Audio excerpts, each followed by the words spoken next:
Hi everyone, welcome back to Black and White TV. I'm Jamila Millette. And I'm Sean Cooper. And you are joining us today and beyond today to talk about topics that tend to divide us, tend to be very divisive at times, tend to be very black and white. However, we lean into Sean's sweatshirt, and that's the gray. The gray. We lean into it. So we talk about things, and then we talk about the challenges of said things. We talk about things that might be a little awkward, uncomfortable. We challenge ourselves, and we also challenge you to lean in. Totally. I mean, if you think about it, in a lot of places in our lives, you need black and white. You want decisions to be either this or that. There are things that are straight up, they need to be. Totally. That's wrong. That's right. But it also seems in the complex culture that we live in today, we want to make things either or, black and white. I'm right, you're wrong. And it's not always that way. Right. So, well, typically I am right. Well, I don't know about that. So what are we talking about today? Today we are talking about letters. Okay. Similar to Sesame Street, except not. I love letters. Speaking of letters, I like little get to know you moments, and I do wonder what was your favorite subject in school growing up? I'm going to say specifically high school because that tends to be where subjects are. Yeah. English. Uh-huh. But not the grammar part. Say more. I do not like having to figure out all the grammatical perfections of sentence structures and all that. But I loved reading. I loved writing. Okay. So literature. I like that side of it. What about you? Mine was English as well, when we're talking about like the various subjects. And it was like English-ish. Like I did like pieces of it. I would tend to do well in English. Like I was pretty good at spelling and stuff like that. But yeah, the other ones. Math was my least favorite. Yeah. Which side is the brain? Like math is which side of the brain? Whoa, that's gonna be. Which one is it? Like left side is like artsy and creative. Right side is. Right side is that. Yeah, because the left-handed people tend to be more creative and such. It's such a stereotype. Gosh. I do tell left-handed people I expect creativity from them. Okay. And many times. It happens. They just feed right into the stereotype. Yes. Right-brained is creative or artistic. Yes. Okay. See, I said it. Left-brained is analytical and methodical. Whoa. I'm ambidextrous. So your left brain is really small. Like that part of your... It's shriveled. You decided that for me? Yeah, it's like a raisin compared. Wow! Wow, shots fired. No, that would be my brain because I am not an analytical. Yeah. Well, yes, you are analytical. What? Yeah. No, I'm not mathematical. Okay, that's fair. So. Okay, so lowercase, capital case. I'm making up words now. Capital case. Capital case. If you have... See, this is my problem. If you have an uppercase. Uppercase. If you have an uppercase letter and then a lowercase letter, like what changes it? Because I feel like I think about text language. Like when you text someone and you're using capital letters, you are yelling. True. Right? And when you're using... Did you know that? Like that's like a thing. Yeah. All caps. Right. Like, and people even say that when they're speaking, all caps.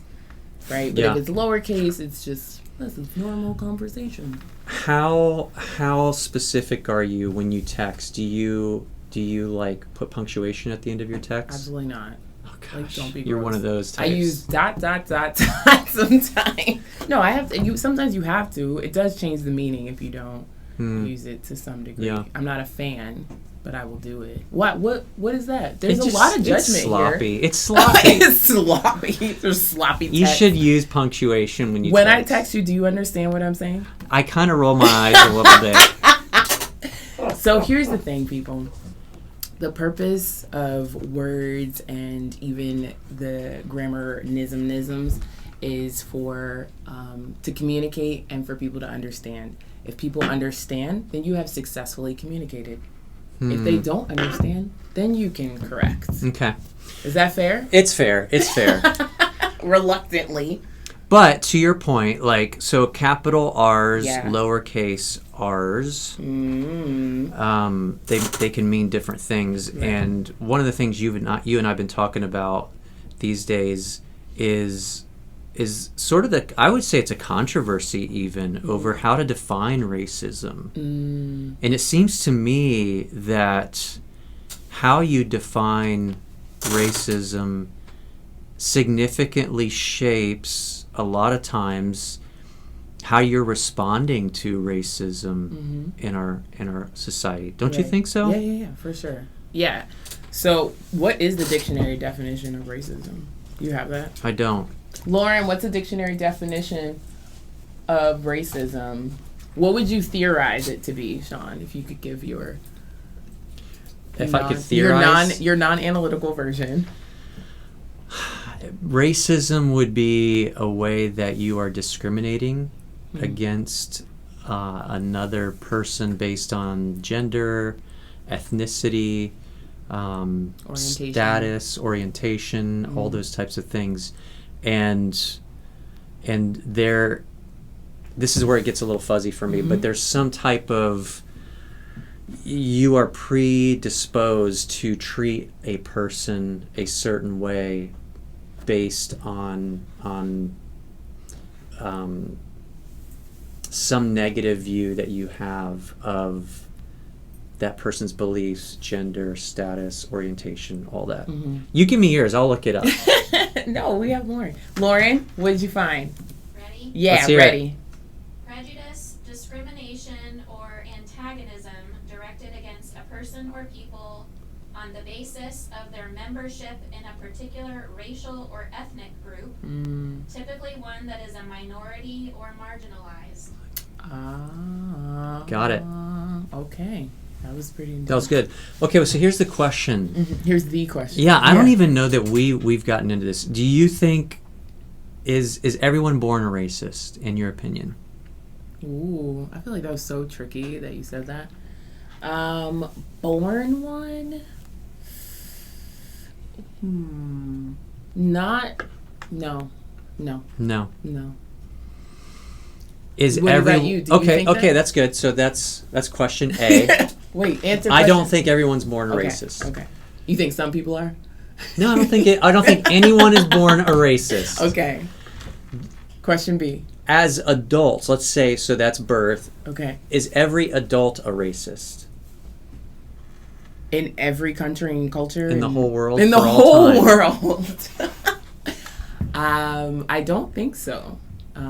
All over the world. I think there are various forms of discrimination across like the world because there's people in homogenous society, so it's hard to be racist as far as discrimination in that regard.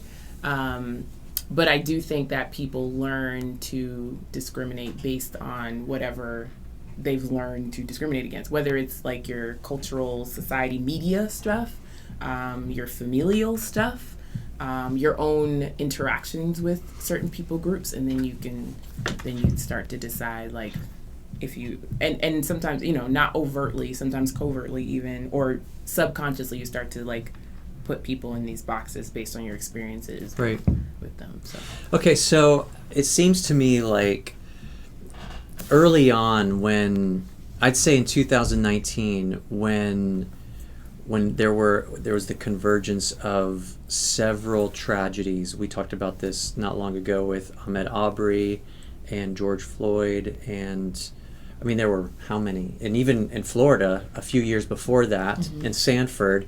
So we've had a lot of opportunity to enter into this conversation. But what I have often found is that, especially among my white friends, that when you get into the topic of racism, there's usually a resistance among white people to, there's an uncomfortability to talk about their discrimination, stereotypes, predispositions, all of those things. And I think what I found early on is it's partly because a lot of white people, I mean, nobody wants to be labeled a racist, right? I mean, that's just an awful label. and it seems like we've basically gotten fuzzy over what the definition is. Right. And so what helped me through something you sent me some weeks ago was this whole idea. You can Google it, everybody out there, just Google capital R racism. What is the difference between capital R racism and lowercase racism? Yeah. That actually helped me a lot. What did you find? What I found was that basically the common understanding out there is capital R racism would be the type of things like the Ku Klux Klan, overt white supremacy, even things like what you found in World War II around Nazi ideology. All of that is like capital R racism. Burning a cross, saying the N-word. All of those things, right. And so it seems like when you start talking about racism, naturally, and it's not even a wrong thing, it's logical, most white people would say, well, I don't do any of those things, so I'm not a racist. And then what happens is the conversation gets shut down because there's no longer room to talk about the ways that we all struggle with unconscious bias, implicit bias, stereotypes, all those type of things. And so what I really appreciated in some of the reading I've done in recent months is diving more so into the lowercase r racism. You had a great list earlier that you were reading from of just some of the types of practical examples of ways that even if we're uncomfortable admitting them, we would say, yeah, I am guilty of that from time to time, or that stuff does sneak into my vocabulary, or I do see it in my work practices sometimes. Why don't you read some of that list? It's pretty good, pretty long. It is. It's quite extensive. It's like this triangle. I would kind of call this like an iceberg, right? So like above the surface would be more of the overt racism. So racist jokes, blackface, the N-word, hate crimes, lynching, racial slurs, burning crosses, etc. That would be all capital R. That's capital R. Lowercase r, more covert, socially acceptable, would be people who would say, I'm colorblind, white silence, white parents, self-segregating neighborhoods. Wait, let's talk about these. Which ones? Let's start with white silence? Let's start with colorblindness. Yeah, okay. You and I were in a meeting recently where it was a group of community leaders, and we were talking about mostly white. We were talking about racial conciliation, reconciliation in our community. What are some things that we need to start working on? Yeah. And there was somebody who sat mostly quiet through the meeting, but towards the end, this was a white person.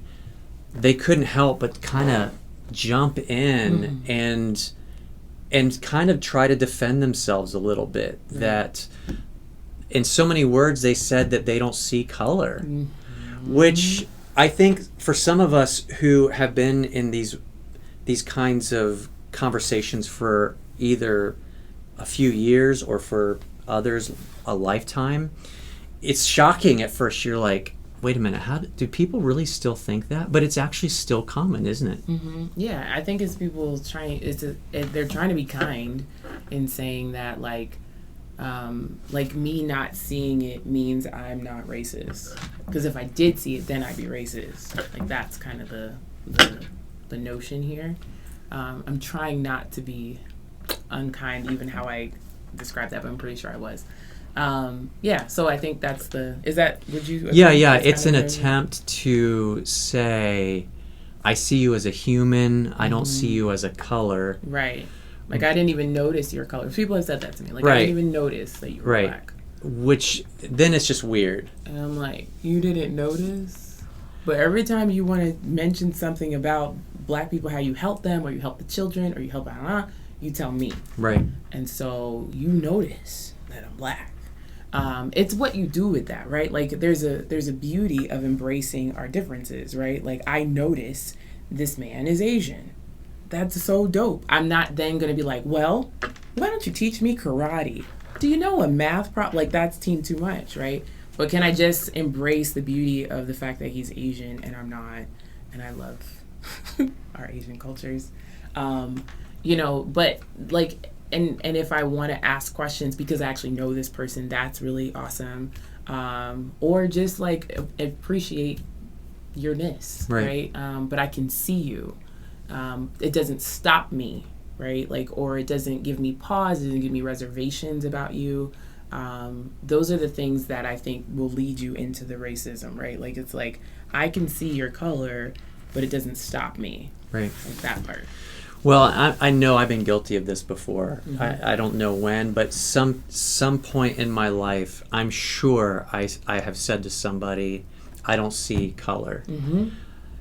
That shifted as I began to understand and appreciate that people of color have such great culture and rich identity that they associate with their culture, that when you either cross that out or try to pretend like you're colorblind, you're actually not valuing what makes that person who they are. And so if listeners are tuning in today and that might be something that they think or find themselves saying, it's one of those phrases that's probably good to eliminate. It's a word that... And by probably. Should. Unless you actually suffer from colorblindness, which is an actual thing. It is a thing. Yeah, You're that's right. real. Good Yeah. point. Yeah. So colorblindness is one of those things that we just need to stop. Yeah, and also, I don't want to like rag on this person who we were talking about, but that person also then talked about the fact that, on their staff, it was all white people, and they would feel bad to then seek out a person of color in order to diversify their staff. They feel like that would be racist. Right. What do you think about that? Yeah, I do think that it's easy for white people who feel threatened by being intentional in engaging and including people of color into meetings. What this person was saying, and there is a part of it which I appreciate what they're trying to say, which is, if I want to invite a group of people into a meeting to talk about subject X, I just look for whoever I know that would be good at that subject, and if they all happen to be white, then that's who. It's more genuine and more authentic for me to just pick who I think knows the subject best. What it does is it overlooks the fact that it could be that you only know white people, that you actually don't have a diverse group of friends and associates that you can draw from, and so it's actually just by default easier on you, and you're not being intentional at all. You're just picking based on the same pool of people that you happen to know. Yeah, from that particular, and I wanted to respond, but we didn't have time. So I'm responding now. No, but what was concerning for me is I have heard that narrative multiple times, and it is that of, you don't actually see the value of having diverse thoughts, opinions, experience. Just like the vantage point is going to be different, right? Like if you just have all men in the room and you don't have any women, or you have one woman and you're like, well, she will speak on behalf of, okay. So that it again, it shows, it's not just you saying, because you could say with your words like, no, we actually do value everyone's opinion and everyone, but based on the action of who's not in the room and how it doesn't actually like make you uncomfortable or you feel the absence of, because you don't actually know what it's like to have the voices, plural, in that place and space, so that you could understand like there's a deep value in diversity. Right. Yeah. So again, practically speaking, if you are in a position of influence, if you are a supervisor, if you have opportunities to impact the culture that you are helping to shape organizationally or with your family or your church or fill in the blank. Right. Really what we should always be doing is not just looking at the closest associates that we have, especially if those may not have much diversity at all. And especially because in this day and age, we live in such a diverse culture and community. So every time we make decisions with only one, like you said, all men in the room, all women in the room, all ethnicity of the same in the room, we're going to miss out on so much opinion and critical thought. What else was on that list? Let's go back. What was the second one? Colorblindness was at... do you remember? I did say white silence. Yeah, white silence. Yeah. Just define that. If I were to define it, it would be literally what it says. Like, because there's people who will be like, man, I don't agree with all the killings, and I do think that's messed up, and but I'm gonna wait. Right. To say something, or not, or they just don't, like, right. at all. But they're like, I just don't agree with it, but I'm not gonna say anything because I don't want to. Right. I don't want to ruffle any feathers, but not saying something is saying something. Similar to if you find yourself among people who are often making ethnic jokes. Right.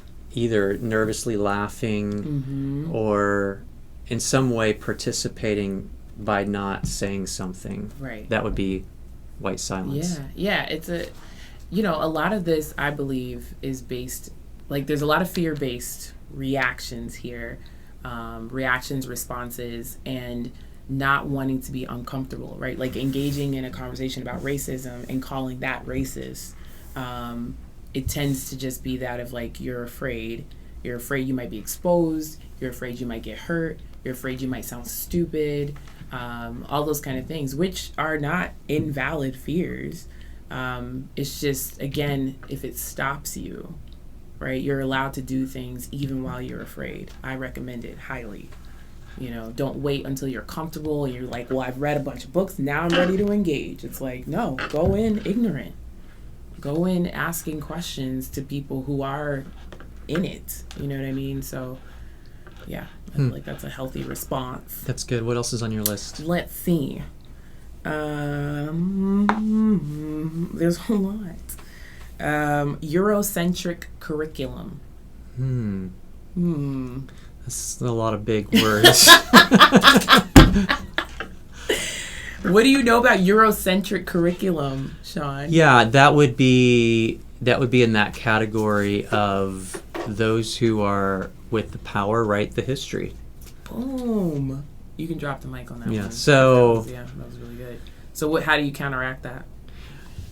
You have to. We have to get to a place where we find more integration of, especially when Lauren read that definition earlier of racism, whenever we are at a place where the voices and the history of the minority is either being eliminated, hushed, silenced, that's a problem for us. We're going to miss out, and we're going to make very big mistakes over and over again every time we do that. So what do you think the fear is of engaging in that, though? You think something might happen to Thanksgiving? Yeah, I mean, I think we have a comfort level with where we find security, and so anytime tradition, whether that's in songs that we've sung for hundreds of years, or it's statues that have been in our parks for decades and decades, whatever it is, we get fearful because we feel like everything is changing underneath us. Or you're taking something away. Right. I might lose something from it. Yeah. And then again, like, I think there's an opportunity to lean into what's the other side of that. What could you gain from it? There's a huge gain. Right. And sometimes it's an uncomfortable gain, but like, it's like knowing where your meat comes from, which sounds scary and terrifying and disturbing, and you might not eat this anymore, something like that. Or you might just be more of an informed consumer. Right. Right? So that's good, Sean. Thanks, Sean. Look at you. Trying. We're proud of you. I'm trying. All right, here's another one. Oh, where was it? Mew mew. White savior complex. I feel like we're doing a quiz, so you're you're in it. So, yeah, white savior complex would be both in the U.S. or even if you think about foreign policy and the way we engage internationally, it's whenever we feel like those who are in power can throw money and their ideas at problems without listening and engaging the people who live in those communities, who've probably got however many generations deep in that community. And I think it stems from the belief that as a society we're smart enough to figure anything out, throw a problem my way, and I've got enough network of people and connections and dollars and resources that I don't really need to talk to anybody. I can figure out a solution and hand it right back to you. And if you just put it into practice, everything would be fine. Right. And it almost never works. Well, I can save them, or I can save you. You can't save me. I can save you. Yeah. And you're welcome. So there's that. So how do you speak to people? Because I can imagine that we just gave 3 things from this. Literally the list maybe has over 50 terms on here of covert racism that is fully embedded in our culture. And so it's not necessarily even your fault that it is happening or that you're experiencing it. So what do you say to people who are it's not my fault, or I don't do that, or why are you attacking white people, or why are you even saying stuff like that? I feel like a lot of times our answers come back to a why. Why am I motivated to work on a list of 50 plus? I mean, I've got enough things going on to add, why do I want to add more? It really comes down to so much of what's on that list. It really begins to, I can either view it as it's attacking things that I thought I already knew, or I can view it as it's shedding light in areas of my life that I want to grow in. And it's not just because I want to be a better human. I want to have better relationships. And so if I am going to be committed to being a better husband, a better father, a better coworker, a better neighbor, then I have to commit myself to asking some of those hard questions. I would say one of the things that helped me early on when we were first getting into this a few years ago is, and this is something I would just encourage my white friends who are struggling in those first steps, is don't view a list like that as something that you have to figure out overnight. Don't feel like it's something that you've got to explain away. Don't try to defend it. But instead, listen to people who have been hurt by those things. Right. And at the end of the day, I want to be less hurtful. I want to be more kind. If I want to be a community builder, I want to engage in those topics. Yeah. It's not easy. Yeah. And I would also challenge those who, if you feel even just the slightest bit of resistance in you when you hear these terms, is to ask yourself, what if it's true? And walk that thought through. That's good. Yeah. All right. Well, thank you so much for joining us on another episode of Black and White TV. We constantly want to engage in the listening portion of this, right? We want you to listen. We hope that from listening that you'll learn. We hope that from learning you'll learn how to love better or love well, even yourself as well as others. So thank you again. See you next week. Bye.